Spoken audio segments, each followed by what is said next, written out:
Welcome to my medical GK channel. Friends, আজ আমি আপনাদের সম্মুখে হাঁপানি ও শ্বাসকষ্ট সম্পর্কে কিছু সংক্ষেপে আলোচনা করব। হাঁপানি কার্যত এটি শ্বাসনালীর অসুখ। এর ইংরাজি নাম অ্যাজমা, যা এসেছে গ্রিক শব্দ আস্তমা থেকে।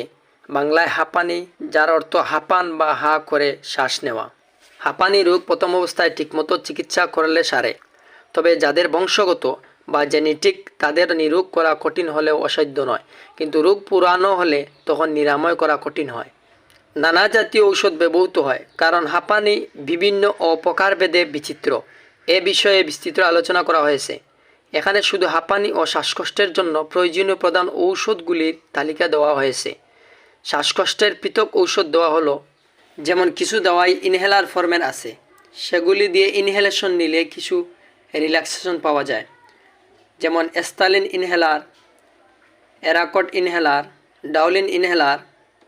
এভাবে আরও কিছু ইনহেলার আছে যেগুলি দিয়ে ইনহেলেশন নিলে রোগী কিছু রিল্যাক্সেশন পায়। তারপর কিছু ট্যাবলেটও আছে ব্রঙ্কোডাইলেটর গ্রুপের কিছু দাওয়াই, যেমন Asthalin tablet, Asthalin 2mg tablet, Asthalin 4mg tablet, theophylline tablet, deriphylline tablet, terbutaline tablet.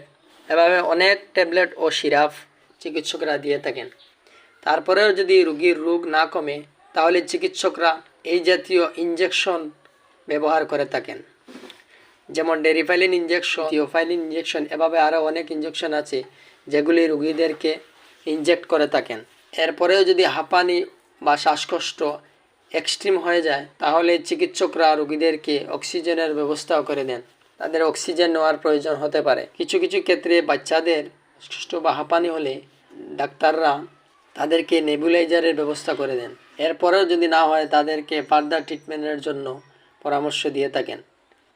Thank you viewers, please আমার ভিডিওটিকে লাইক, শেয়ার ও সাবস্ক্রাইব করবেন।